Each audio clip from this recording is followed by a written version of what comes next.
Hey guys, it's VTGamerGirl11 back with another video. I actually made this video before. This was actually the first video I did regarding a article on the internet about video games, but I used a different screen recorder and it did not want to work or download it right, so I'm making it again. So hopefully this time it'll work, and I found this article very interesting. And it's also from BuzzFeed, which I'll probably get a lot of my articles from because they do make a lot of articles related to video games and they're very interesting. This one is titled 34 Things About Video Games Kids Today Will Never Experience. And I just found this very, very interesting. So the first one, now why they picked 34, I don't know. But we're going to go through all of them. The first one is the royalty of gold cartridges. This is true. I do not actually have a gold. No, I do. I didn't at one time, and then I found one really cheap somewhere and I picked it up. But this is definitely something that kids nowadays will not experience because the fact that everything is disc based or digital. You'll never see a gold cartridge ever again. So that's kind of sad because I remember back in the day we saw these cartridges like, no duh, they're not real gold. But to us it was like, oh, it's so awesome, I gotta have it. So it says down here, only a game like The Legend of Zelda could come in gold. Number two, controllers that connected to a console with a cable. This is also true. It says panic always struck when someone had to walk over these cables. Okay, a little story with this one. I have a dog named Champ, which you guys have probably seen on my videos, and every time that I used to play my GameCube, the cord would hang down from my controller, and he would always find a way to walk into it just perfectly to knock the controller out of the like the controller port, and also knock the system off at the same time. He was very talented at that. But anyway, I can see how kids nowadays will not experience that considering everything is, wireless. But if you think about it, a kid could kind of actually experience this because when you have to charge your controllers, if you don't have like something to put your controllers on to charge themselves, you have to use the little USB cable that they give you to charge them, and then you have to stick it into the console, so it kind of becomes wired. And if you're gonna play the game, then you have to keep it wired because you don't have enough charge in your controller. So kind of they do experience that, but not the same way. Number three, the harsh reality of pirated cartridges. And it says 52 games in one cartridge. What is this? Magic? Oh wait, no, just really a shitty game. Number four, leaving your game on pause overnight because the save feature did not yet exist. Mom, don't turn it off. I was in the middle of. No! I'm pretty sure all of us have experienced something similar to that back when we were kids. I've left like Mario Brothers on a lot when I was a kid. If you do that nowadays, the system's probably gonna blow up or overheat or automatically turn itself off or something like that. Number five, and when they did exist, you had to remember these ridiculous passwords. And you guys can see that password right there. And yeah, I still, all of us retro gamers that still play old games, this kind of could get on your nerves. I know nowadays I just take my cell phone and take a picture of it so when I go back to it I have the password because there's no way in hell you're gonna remember that. As it says down here, ain't nobody got time for that.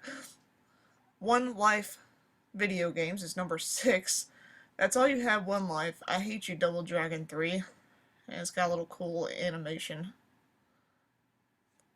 I'll let you guys see. Number seven, having to be a surgeon to make cartridges work. Somebody get me a Q-tip and some rubbing alcohol stat.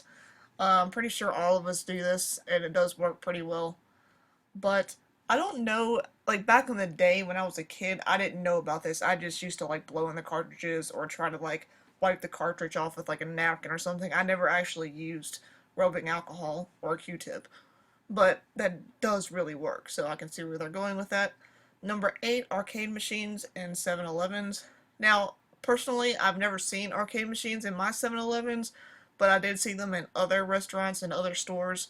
So that is true because they kind of, I mean, they still do exist, but they don't exist as much anymore as what they used to. This one is Ghouls and Ghosts.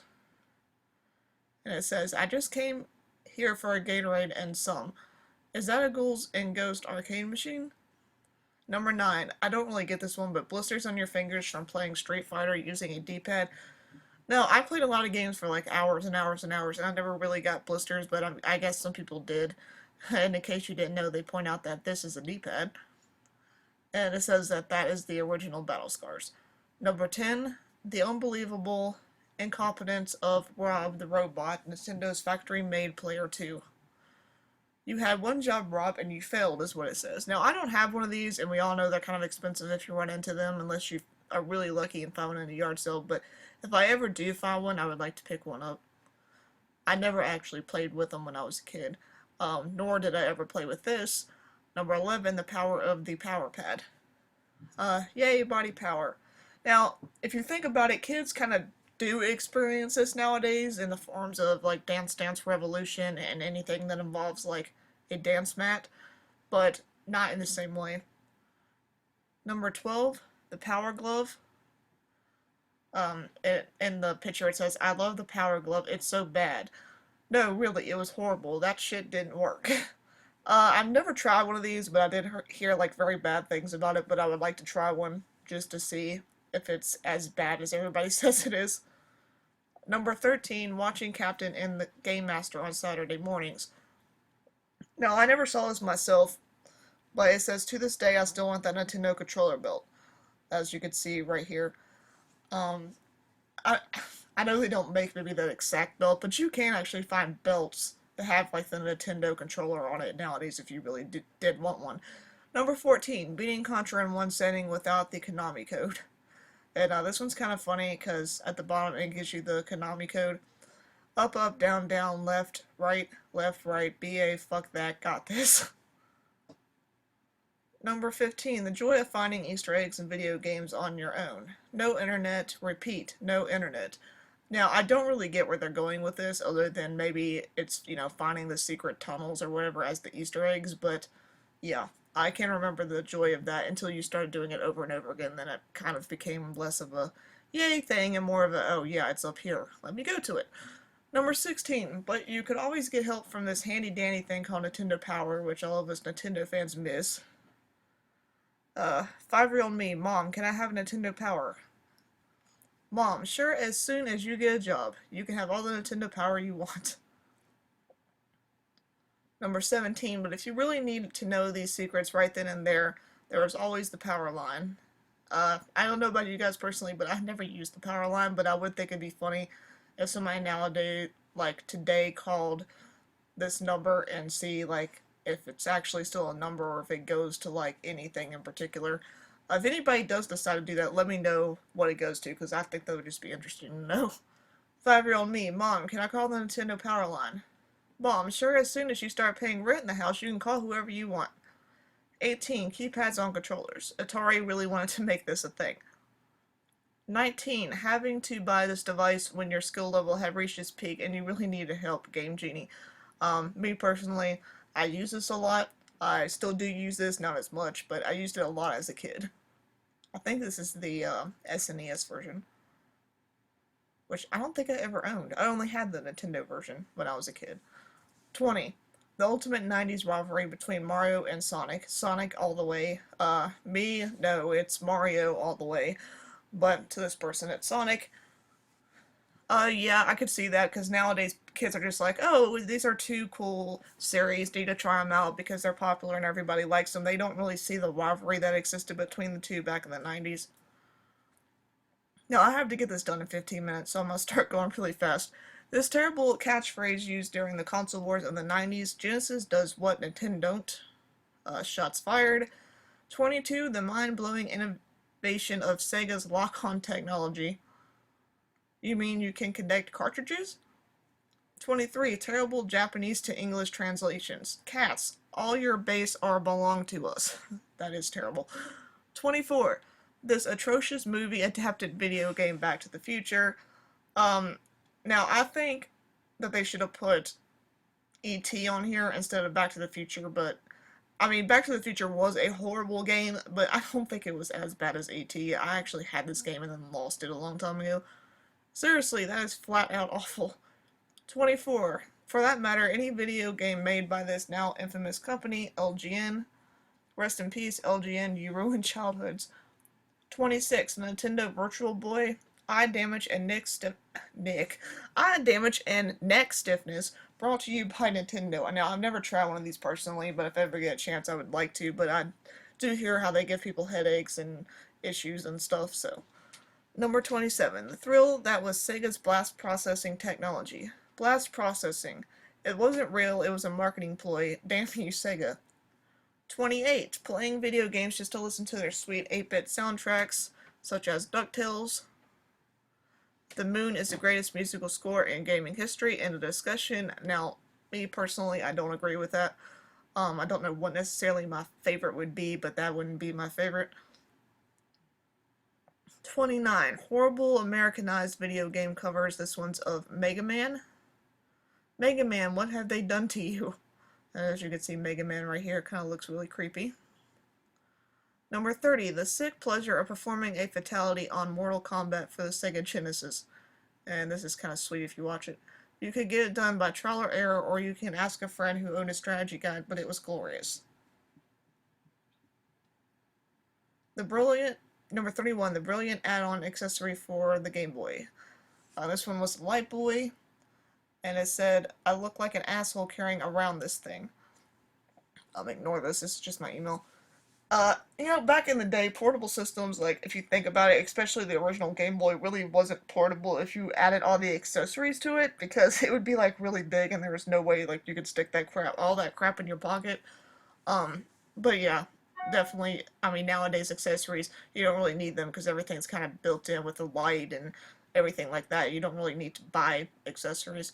32. Having to invest in actual batteries. So many batteries. Now, me personally, I literally probably had this many batteries or close in like a little container thing when I was a kid because I had to buy my own batteries. So I would always somehow think if I pulled out the old batteries and put them in this little box thing, that somehow they would recharge themselves magically, even though they didn't, and then I'd be able to use them again. So yeah, I did that a lot as a kid. 33. Nintendo's catalog of see-through products. I do have this Game Boy Color, and I do have this SNES controller. I do not have the N64 controller, but I would like to get it. And it says so 90s. 34. And finally, blowing into cartridges. It says in the picture, blow on the cartridge to fix bugs. It never actually did anything. It actually made it worse. I don't agree with that. Some people say that it's really bad to do it to games. I personally don't think it is, because I did this a lot as a kid, and I still do it today, and it seems to work a lot, and honestly, it's never, like, broken any game that I've ever had, or caused it harm in any way. And let's just read a few comments down here. As this person said, 34 is bullshit, blowing the cartridges totally worked. Let's read, like, a couple more.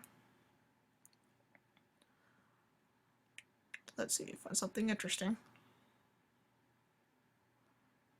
This person pointed out this thing plays all the NES, SNES, Genesis cartridges, and we know that he's talking about one of the, like little rip-off systems that like play like everything, which obviously you can get back in the day.